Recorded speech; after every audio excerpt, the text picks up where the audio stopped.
Hello, I'm Anita, founder of Anita's List and host of the Anita's List podcast.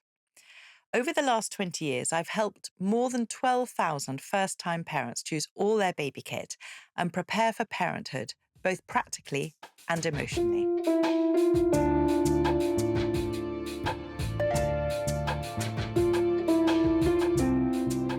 I'm delighted to welcome the very talented Jo Robbens, our Anita's List photographer. Flying high in her career, Jo was taken by surprise when her first baby was born at 27 weeks. We chat about this experience, which was to become the catalyst for her career pivot into family photography. For anyone who's wanting to support a friend or family member whose baby has arrived sooner than expected, or who may have experienced an early arrival themselves, this is such a valuable episode. I so hope you enjoy our conversation and find it helpful too. So my guest today is the very lovely Jo Robbens, and we've known each other for almost a decade, I think, haven't we? Yes, we have. And I found Jo on Instagram, the wonderful rabbit hole that is Instagram. And Jo has been on quite a journey. Her first little one, arrived a little bit early, and she's been a very high-flying business lady and left her boardroom job to set up her company as a photographer. And now Jo is my good friend and my partner for photography. So Jo does all of the photography for our clients and their families. So it is my great pleasure to introduce you today. Thank you so much for having me. It's wonderful to be here, and obviously we love having a chat. So. There's no shortage of chat. No, none at all. We'll have no problem with that. When I invited you, I said, I think we'll just chat for about an hour. It sounds a long time, but actually it's not really that long. I know it's going to fly by, and hopefully, just sort of being able to share my journey into parenthood, and because I'm mum to William and Henry, as well as now, being a photographer and running my own business. Hopefully I've got some interesting tips, and my journeys might help someone. It absolutely will. I have no doubt about that. So might we start with setting the scene for your journey into parenthood? How was it for you? Well, that's an interesting one. $1 million question. Well, we were blessed back in 2008 now, or 7 in fact. That our little William arrived. He arrived rather early though. He was incredible. 26-weeker. Can you set the scene for how you went into labour? Because 26 weeks is really early doors, isn't it? Really early doors. I hadn't started my NCT group. Had sort of had the apps. Babies this big, and that was all great, but not really sort of dived into okay. You were going to be a mother soon. I was in a meeting, came out of the meeting, felt uncomfortable. Just felt uncomfortable. And hindsight's a great thing, right? Yes. But just every so often would just go, oh, that's quite interesting. Yeah. Oh, and then just be carried on as normal, but I was contracting. I didn't know at the time, just didn't feel 100%. And luckily, my mum was coming down. She was based up in Nottingham at the time. As it happened, I was in labour, and I had no clue until we went to the hospital, and they were like, yeah, okay, you're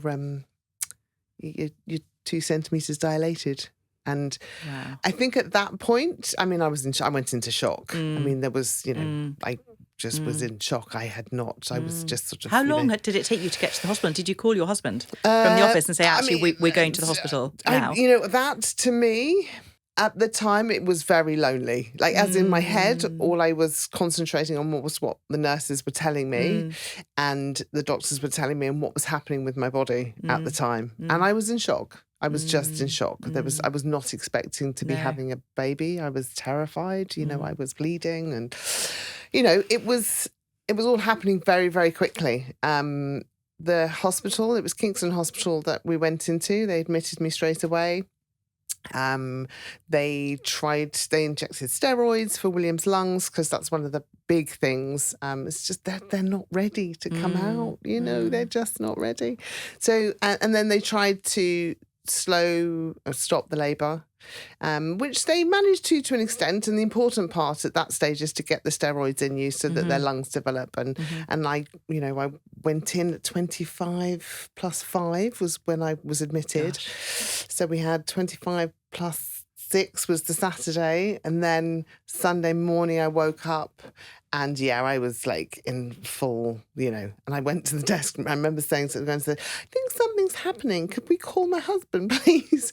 And ironically, I was like, I can't, I just don't know. I haven't read the books. I didn't know. I didn't know how I was going to give, birth. Hadn't done the classes. Isn't that so interesting that we feel we need the classes and we need the books? Yeah. And when you're put into a situation that is really out of your control, actually you did do it and you didn't need the classes and you didn't need the books. You had it. You got it. Absolutely. And, it still doesn't cease to amaze me how incredible, the female body is to go through that. But even at that level and how terrified I was, and I was like, no, I cannot do this on my own. And of course it happened and I was completely on my own. But literally they were like, right, that's it. Bed went up. I was like run around the corridors with with the bed tipped up. So really at quite an angle. Oh yeah, no, they were doing everything they could to stop William arriving until the neonatal team could arrive. Wow. So they were literally it was, all quite surreal, really. And then, 7 centimetres dilated.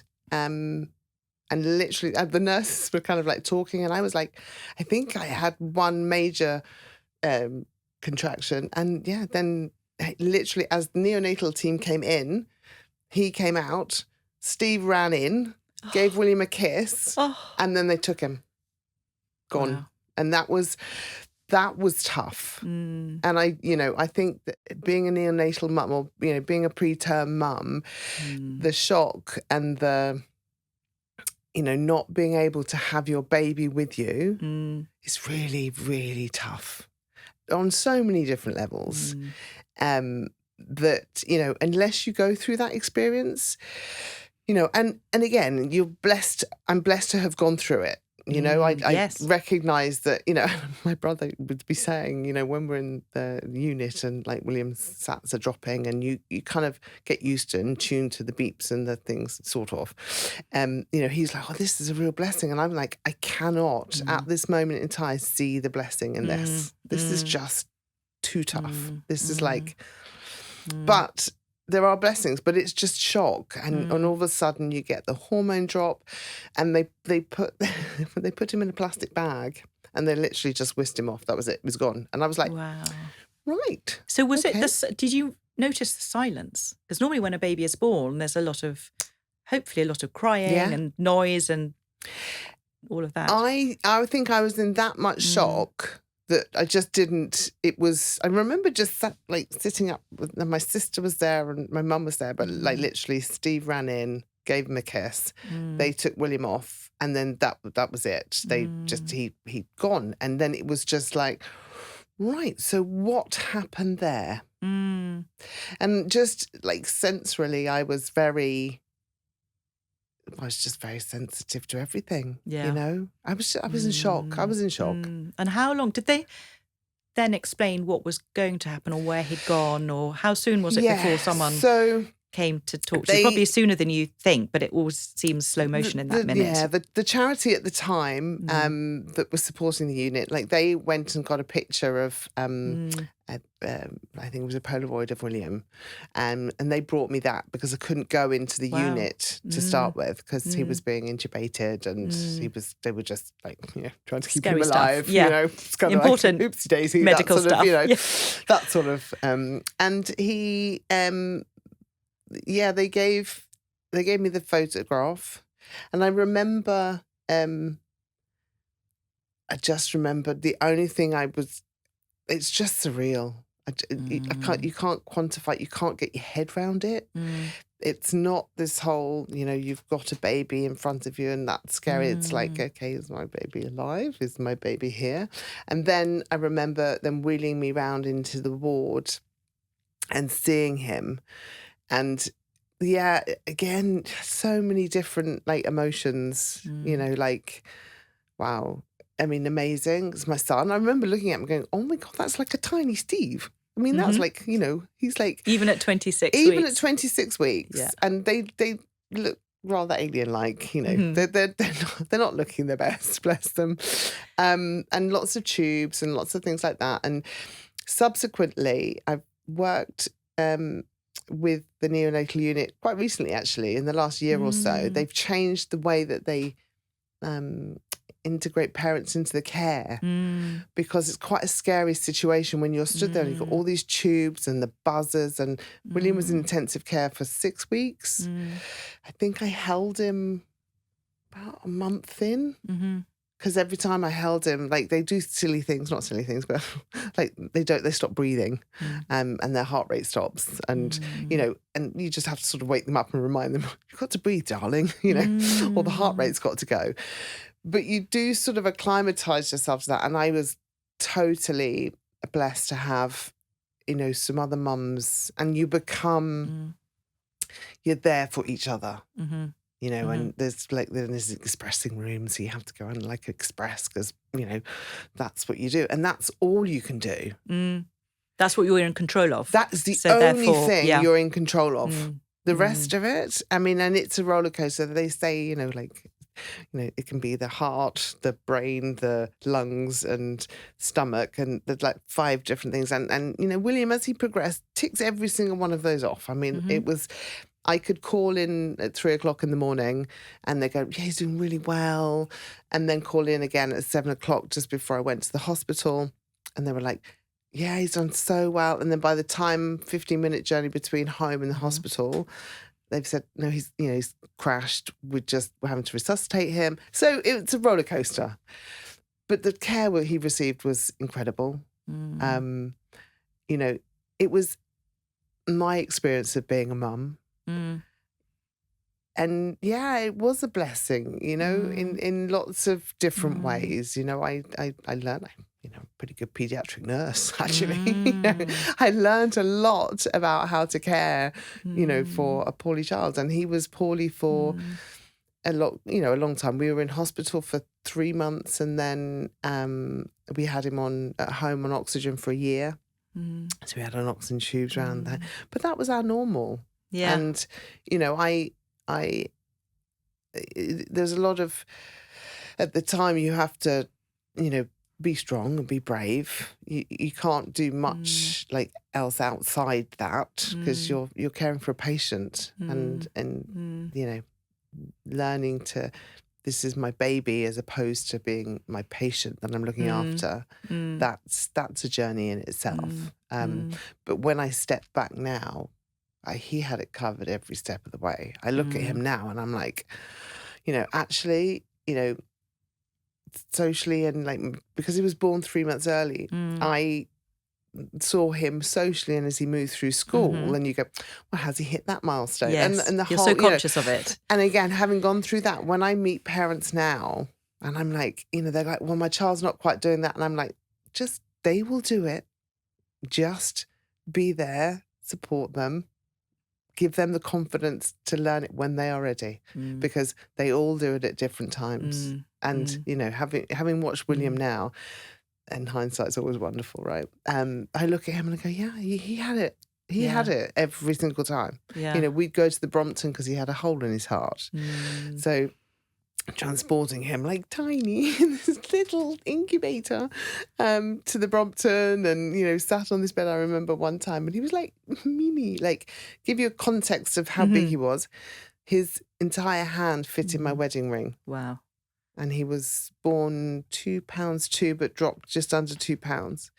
But yeah, just kind of slowly, just kind of went through the motions. But I just felt helpless. You want to do everything you can as a mum to, care and. Oh my gosh! I mean, that's such a wonderful universal feeling, whether they're born at 26 weeks Oh, or 40 weeks or 42, is absolutely. that feeling of you just want to wrap them up in cotton wool, but even if you don't consciously know, in your gut, you've got to give them the roots and wings to fly on their own. 100%. And my gosh, did you have a baptism by fire? I mean, absolutely, but and I, to this day, I still learn. He's a teenager now, and being first child, you are learning. Just turned 16, didn't he, on Saturday? Literally, he's just turned 16. He's incredible. And would you know it now when you see him and his 16-year-old friends? You couldn't tell the difference. I mean, he's taller than all of them. Yeah. And he's done his bronze and silver Duke of Edinburgh, which entailed, I don't know, hiking how many miles with however much on his back. And no, absolutely. You just wouldn't know. As a family, do you talk about the way he arrived? And does he have a sense of perhaps I'm really meant to be here and I really want to do stuff and have a purpose even more than you might think? Or is it actually not, you haven't made a big thing of it? And there's no right or wrong answer actually to that. I mean, I think there's an element that sometimes William will go, but I was preterm, I nearly died, and cause it's very theatrical about it. When the drama moment is called for. When we need to, but mother, I nearly died, and we talk about it, but I've tried to shape him and give him confidence through the experience. By saying things like, I've seen you might not be acing your class now because his fine motor skills were not as strong. And the doctors explained this to us. His fine motor, using scissors and, all of that sort of stuff, that was slightly delayed. Yeah. So therefore, when you're talking about handwriting, he'd walk past some classes and go, well, I'm in year 6 and I can't write like that, and they're in year 2. And I'm like, just, hey, I've seen you, get it so right. And then you were like, top of your class. When everyone else was crashing around you, you were the only one that could hold your heart rate. And, you were the only one, he's got scars in the back of his hands from the, the jabs and things like that. So I've tried to kind of, go, yes, it was, you had a different start, challenge, but you nailed it. You can do anything you set your mind to, because I've seen you do it in real life, and I had nothing to do with that. That was all you. Jo, what a lovely lens to look through at that experience, because I'm sure for any of our listeners listening, if they're ever worried that they might go into preterm labour, or they might be listening to this sitting in the hospital while they're pumping at 4 a.m. with a little one in NICU. It's quite heartening to see and chat to you about your outcome, because not all outcomes are as lucky and as blessed, but actually the NHS in the UK is pretty incredible in that situation where you need the expertise and the kindness of the nurses and the how long did it take, because you are such an optimistic person anyway, how long did it take you, really, was it minutes, days, months, years, to go from why me, this is unfair, this is annoying, to actually I'm really lucky he's here, full stop? I don't think I went to I'm unlucky. I don't think I ever kind of went there. I think I spent a lot of time in fear and needing to just not being able to cope with social situations. There was at one point that I think the decision was made that it could be good for me to get me out of the hospital and around other people. And I would now, if I was in that situation, I would encourage people just to be really kind to themselves, because that's really harsh when you're sat somewhere and other people have their babies. And you're like, I don't have my baby. That was tough. And I felt a lot of guilt. I felt a lot of like I didn't look after him well enough. I didn't, it was my fault. I think that was probably the biggest thing that I had to work through, which subsequently I actually ran the London Marathon for the neonatal charity. And that was that was real therapy for me, actually. Yeah, wonderful. What's the charity called? Born Too Soon. Oh, gosh, which amazing. was, and I sort of ran that. But like, I'm a very determined lady when I get going. And I decided, well, why not? Let's run. Had you ever run before? I'd done some running, but 3 months training was not enough. But actually, in hindsight, it was great therapy. How long after William was born did you run the marathon? Oh gosh, he was sat on top of his dad's shoulders. He must have been about 5. Yeah. 5 or 6. So amazing. Yes. Yeah, because Henry was at home with my mum. Yes. Poor Henry. Gosh, but how amazing. And Incredible. And you know, what an experience. And of course, I remember when you came into the showroom and you did some wonderful, you did a wonderful photo shoot with our clients and lovely Harriet who came in, who'd also had early twins, actually. And I just observed the two of you having a hug that was just, it wasn't an ordinary hug. No. You don't know unless you've been through it, really. I mean, I can have a vague idea because I've chatted to you, I've chatted to quite a lot of people who've had their babies early, but I can never really know. You just can't. It is a journey, and I wouldn't, if I was talking to a mum that was going through that now, I would approach it with real, grace and calm, because every mum goes through it in their own way, just like every mother, whatever, regardless of their experience, has their own journey through motherhood. And there were dark times. I'm not going to lie. There were times that I thought I was going mad. When you've got a SATS monitor at home and your child is crying relentlessly, and you've got the beeps going off, and you've had enough. You're like, I'm going mad. I'm going mad. I can't do this anymore. I cannot. You're so tired as well. So tired. Yeah. And on sort of alert the whole time. Yeah. Who was looking after you? A husband was looking after me. Mum was looking after me. I think, again, I think for people, the nurses looked after me. One particular nurse, I will always be grateful. What was she called? Bex. Amazing Bex. Bex was my angel. I'm still in contact with her now. Wonderful. I will be forever grateful. And I had another lady in there that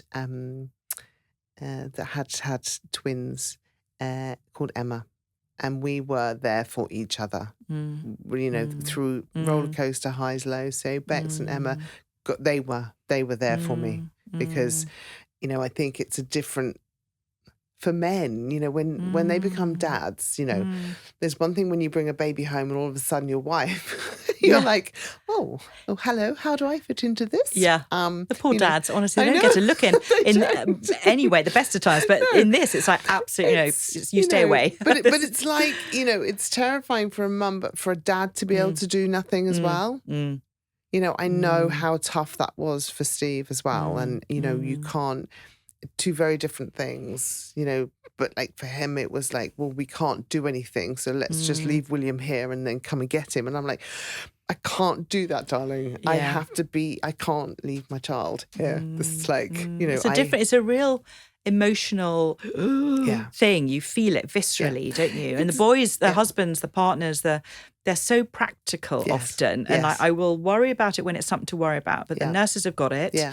So therefore, that's our coping mechanism. So it's not, again, there's not a right and a wrong way. There's no right or wrong, no. There is just, it's marriage, right? It's a relationship, it's communication, all of those skills, all of a sudden, but while you're dealing with that, it's, as a mother, it's, you have to be there. It's huge.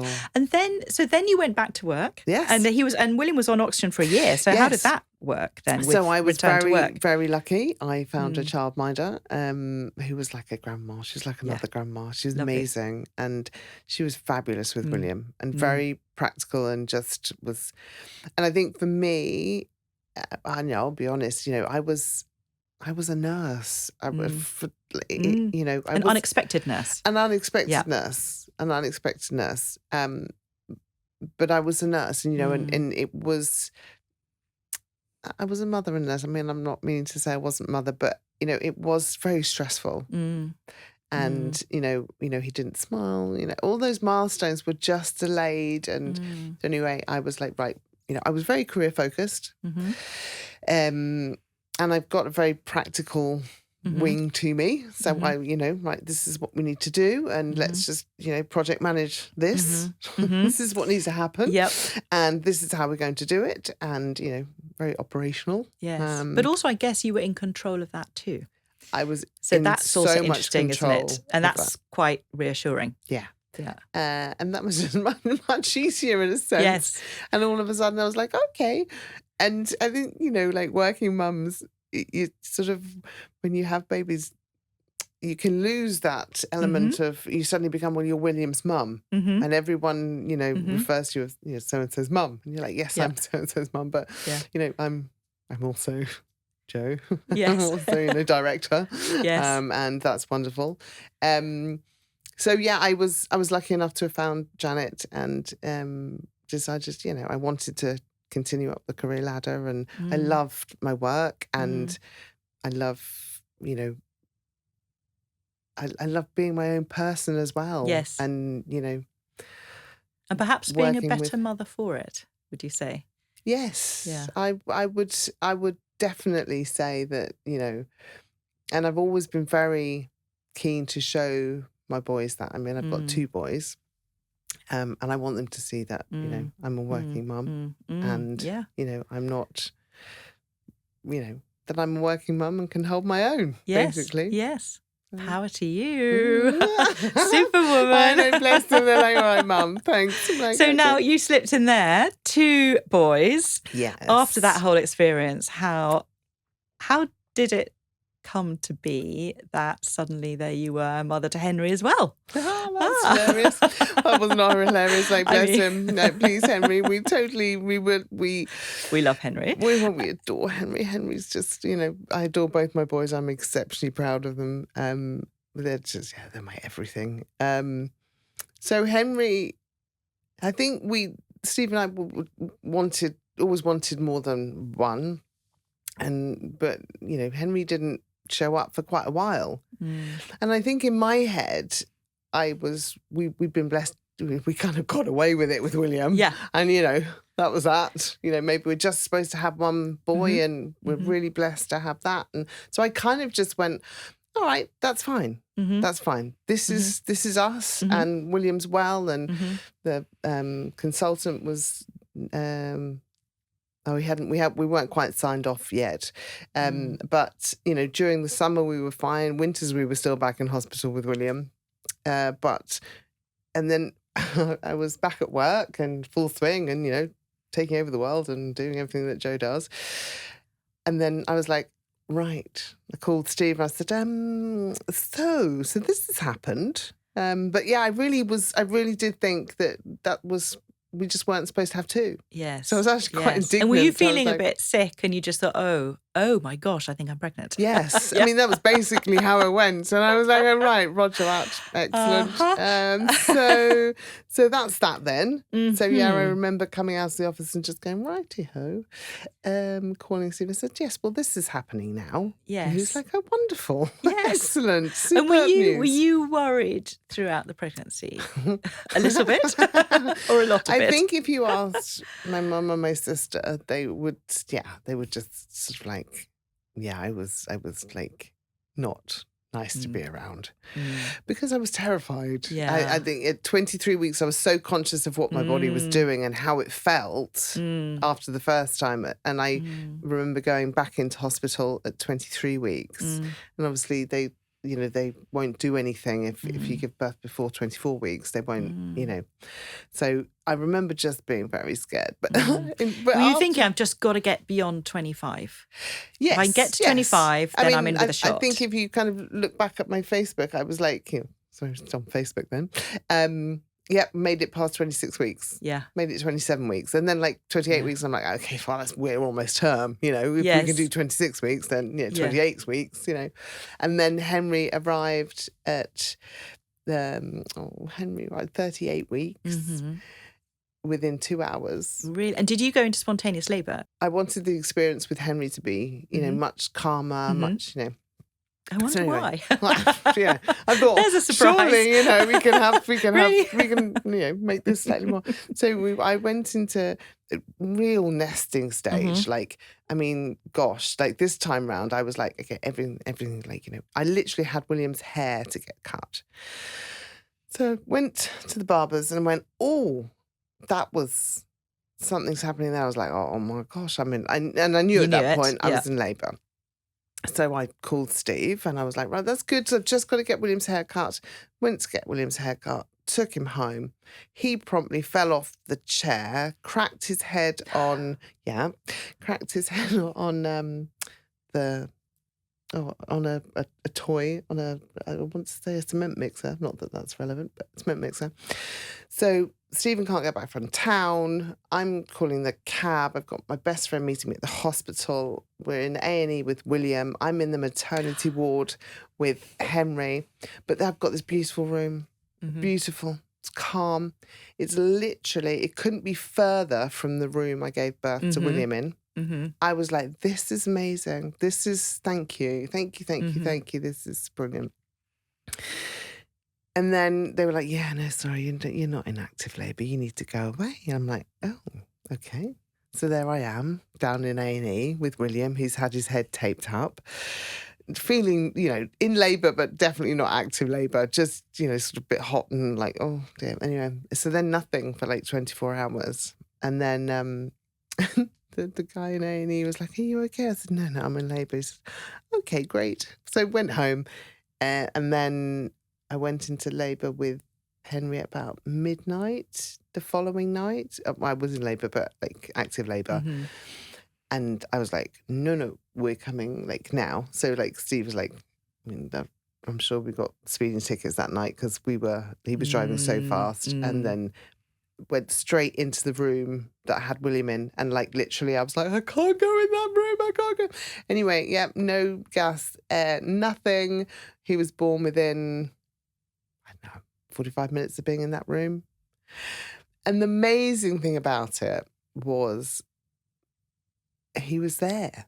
And I remember Steve and I, they popped him on the hot cot. And there's Steve and I peering over. And they were like, you can touch him. And we were like, what? Really? We were like, pardon? What, we can pick him up. Oh. And that was really precious because we were just like, oh, he's our baby. And, so we had an amazing, although, so yeah, it all happened that, we were blessed the way that happened. But yeah, very different. And Henry's a very different young man. Yeah. It's good as gold. Actually. But also the lovely thing about your story, again, for anyone listening who hasn't been able to hold their baby at the beginning, or it's taken a while for a number of different reasons, your relationship with William and Henry is equally strong. It has not affected your relationship with them. And that, I think that is so interesting because we've got years to parent, haven't we? Yeah. We sometimes think it's all about the first few moments, but actually it's just every day. How do we show up for our children? And I work on me. I've got to that point now in my parenting that, I can be very gentle parenting. I can be shouty mummy sometimes. But actually, if I work on me, then actually the ripple effect on them is huge. Is huge. Yeah. And yeah, just learning to trust myself. And that you have it within you already to be a great parent. Yeah.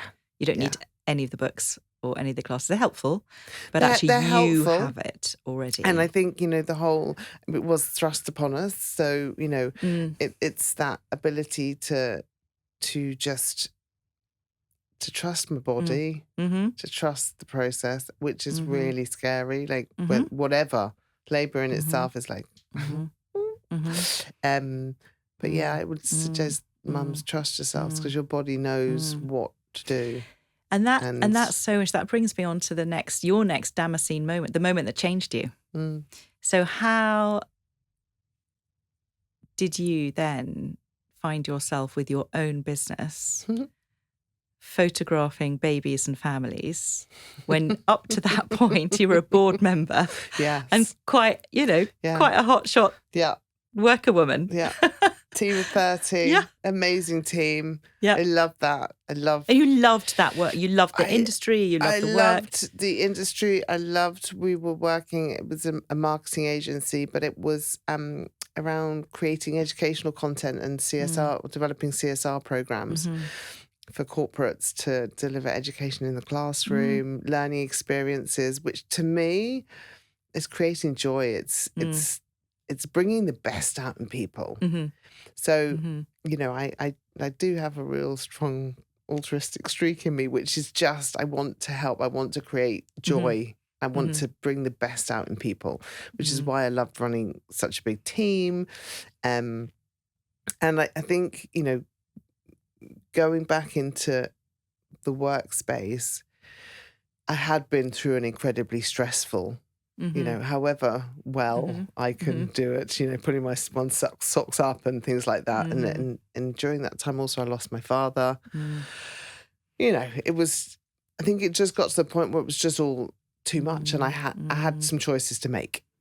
And they were my choices. And I just felt at the time that I wasn't being the best version of me for anybody.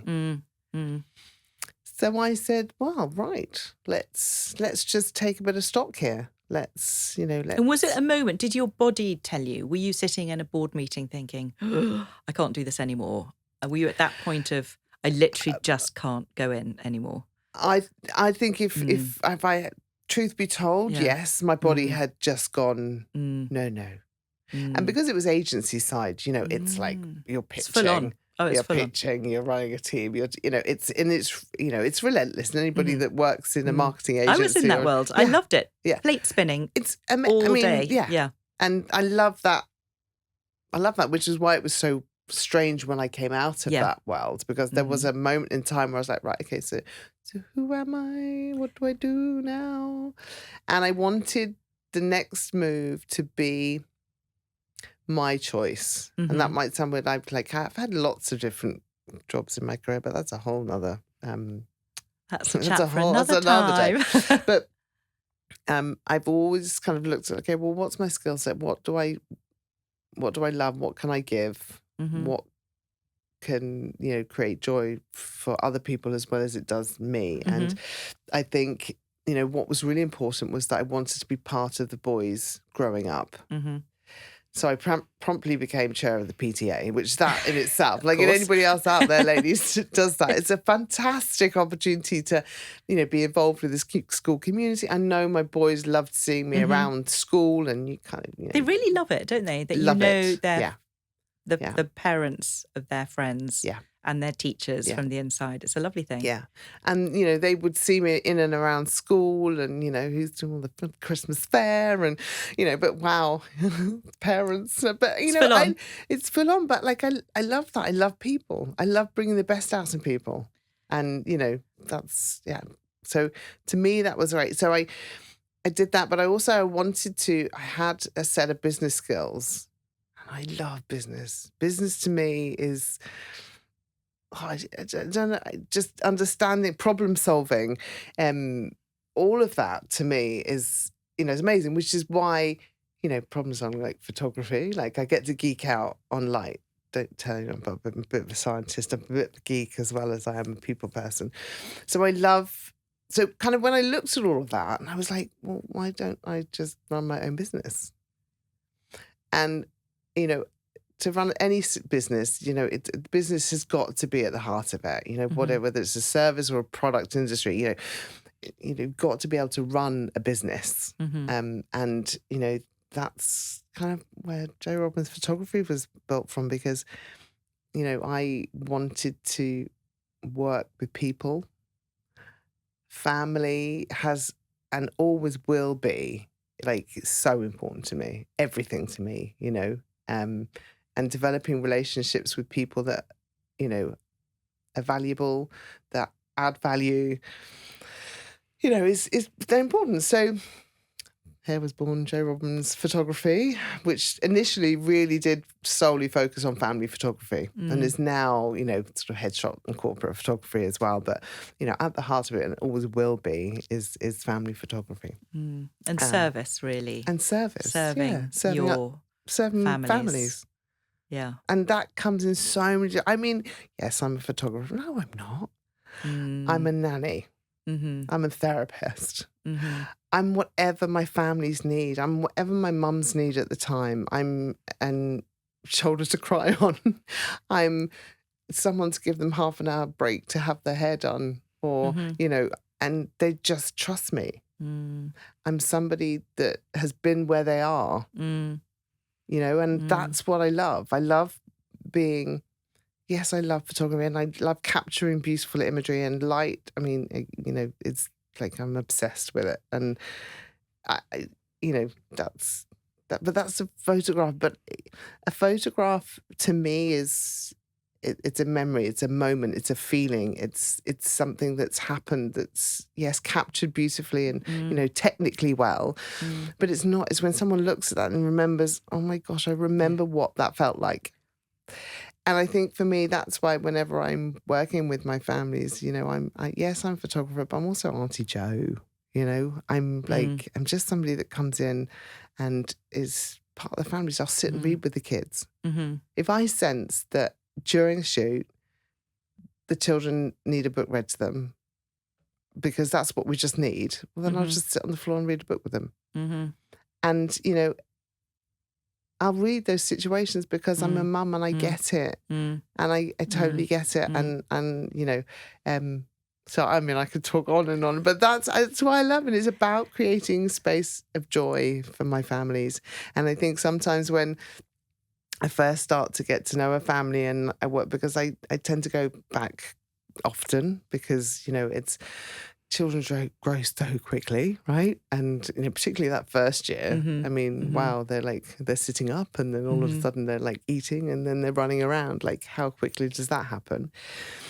And, for me, it's going on that journey with families and capturing those moments as they happen so that they can cherish them and hand them down and talk about them again. Because I know my kids love it when... I've got albums and have always ever printed like my photographs. And I remember not so long ago, I was clearing out on classic under the bed clear out situation. And we pulled out these photo albums and Henry was like, oh, so I was talking through them when they were like from old family holidays. So Henry was like, oh, these are like your memory boxes, Mum. I was like, they're exactly what they are. So so that's... Yeah. So there's a long story, but that's why... And that gives you joy and it gives your families joy. And it's such a legacy thing, isn't it? Yeah. Because we all have iPhones now. So, of course, I think I've got 112,000 photos on my phone, which is a slight disaster. But we take photos now in a way that we didn't before. But there's still something about capturing a family. Because, of course, as the mum, I look back on our photos and I'm not in... most of them because I'm the one who took the photo. So it's that moment of giving a mum a moment. But also, do you have any reluctant clients who just... because we're all very self-conscious after we've had a baby, aren't we? It's like, oh no.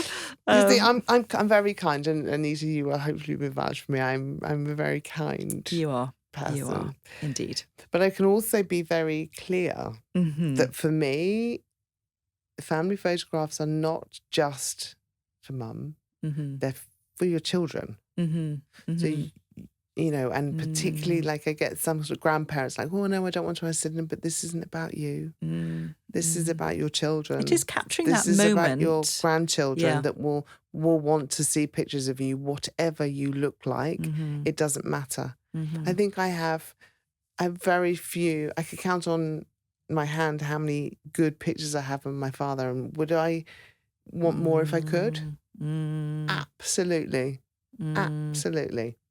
So I'm really, and I will, I will make it I will get And anybody, or even the most reluctant cheeky. person. You are quite cheeky because you kindly came and helped take some photographs of Mia's graduation last year, and it was low key. It was wonderful, but actually, you ended up taking a picture of me that's now all over our website because it was just, oh, Anita, could you just.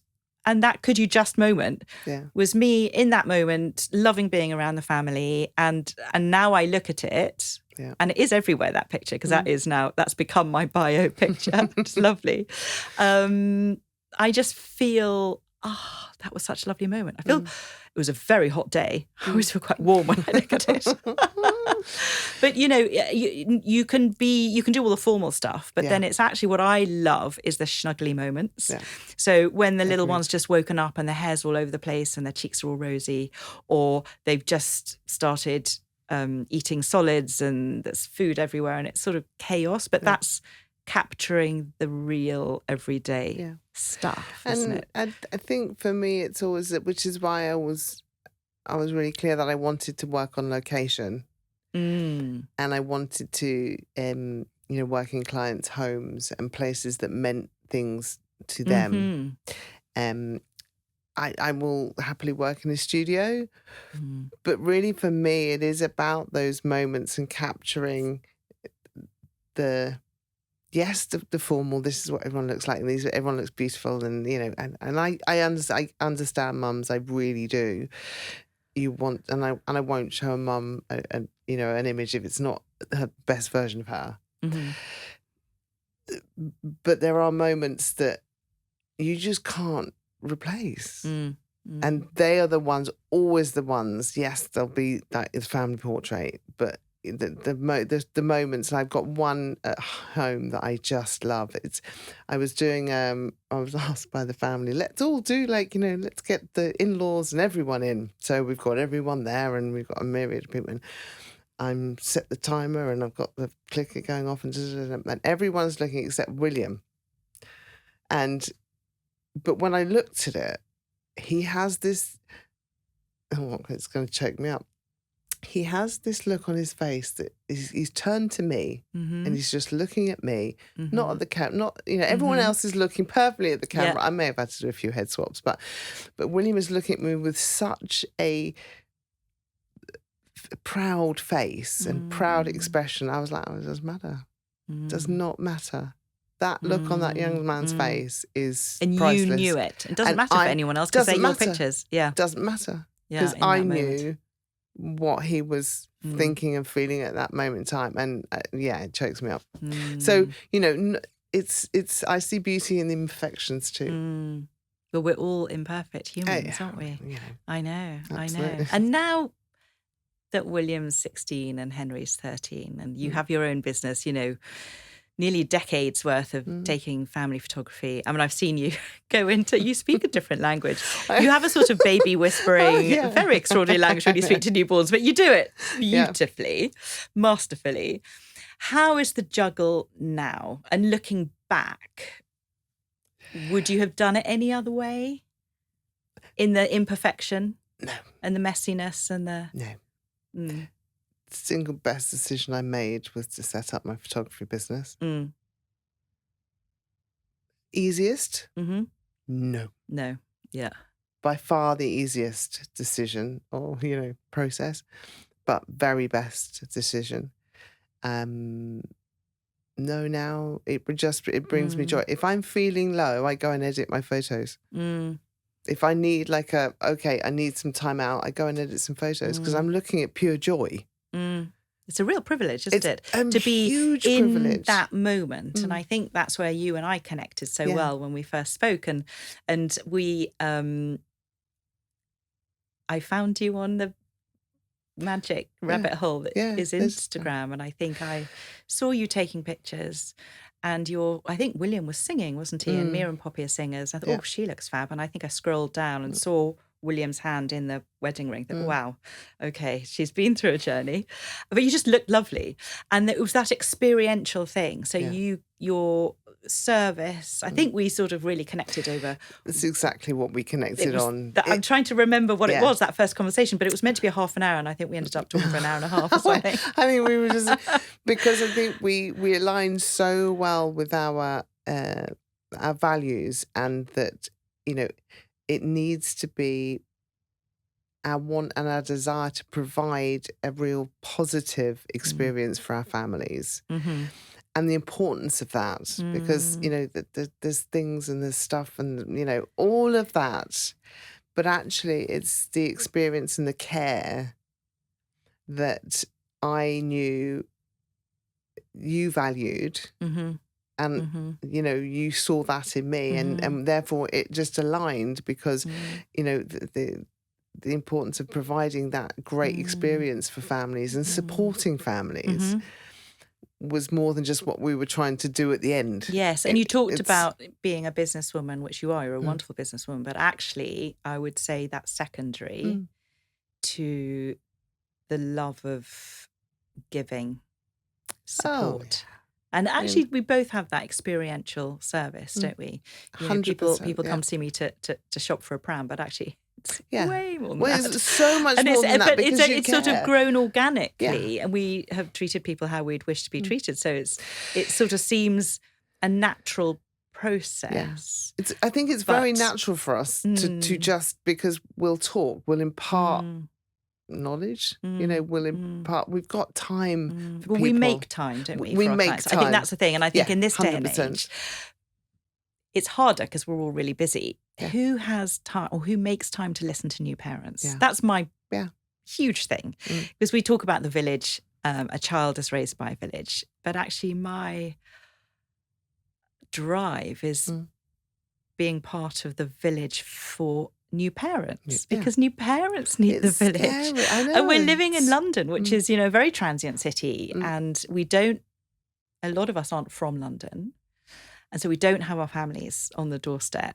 And social media is quite tricky when you're pregnant, or when mum's guilt, and you know, all of that, and the expectations sort of we put on ourselves. So you're going, you know, the reason I'm able to recommend you is that you're an extension of the service I provide, because I'm also in a real position of trust.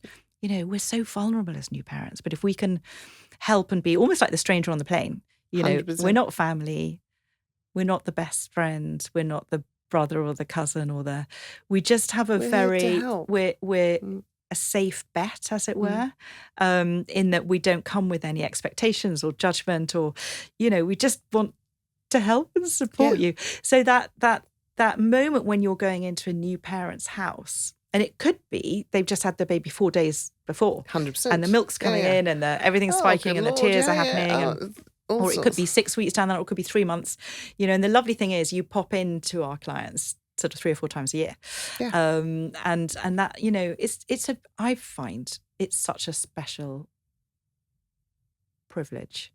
Oh, it's to have that a massive moment, privilege. you know. It's huge. I'm so grateful to families that open their doors, and, you know, and I treat it with the utmost respect. It's a big deal. We don't really, well, I didn't. I found it very difficult to accept other people into the house for quite a long time. I went into terrifying. a real nesting mode. I wanted to be this perfect parent. And I was striving. And then now, on reflection, you know, I look back, and Mia and Poppy are 24 and 22. I just love them. I love them. Yeah. You know, we love them because they're our children, don't we? But I really like them. They're really cool humans. They're lovely. Yeah, you know, they're lovely. They're just cool. But your lovely, boys, my girls, you know, we're how amazing. And I've come to realise we don't need to be perfect parents. No, we need to parent in the way that we can parent, do our best. Yeah. And then if ultimately we still have a relationship with our children, and we're lucky enough to have that, and that they have their own roots and wings, whatever start they have in life, and perhaps we've had our own business and we've been able to weave the tapestry, then we've done a good job. Yeah. You know, I think that's, because I think, you know, when I was pregnant, and for anyone listening who's pregnant now, enjoy it as much as you can. It will pass. As everyone says, it will pass really quite quickly. Here I'm sitting, here I am. You know? Mia in a month is going to be the same age I was when I got married. I'm like, oh my gosh. You know, suddenly she's a proper adult. They're both adults. And yet I still feel 25, so I'm not quite sure how the maths works. Yeah, I'm still not entirely sure about that. That's okay. Sure. Just we'll roll with that. But, you know, we just do the best we can. And don't, I was so stressed a lot of the time. But actually, if I look back, I would like to be a bit less stressed and enjoyed it. You know, I'm enjoying it more, and it evolves and changes the role of a parent. When I now see how I am with other people, this is going to sound slightly odd, but how I am with other people's children, I'm like fun mum. I'm like the fun mum that I wished I could have been slightly more with William and Henry. Interesting. Because there is this, you know, as a parent, like, you think they're an extension. How they behave shows whether you're a good parent or not. And I, you know, would just say to mum and dads now, just, you know, you're doing an amazing job, you know. Enjoy it. Sometimes take your foot off. And by relaxing a bit more, of course you do. And your point about milestones, I know Mia and Poppy were on their own timeline, quite rightly. Yeah.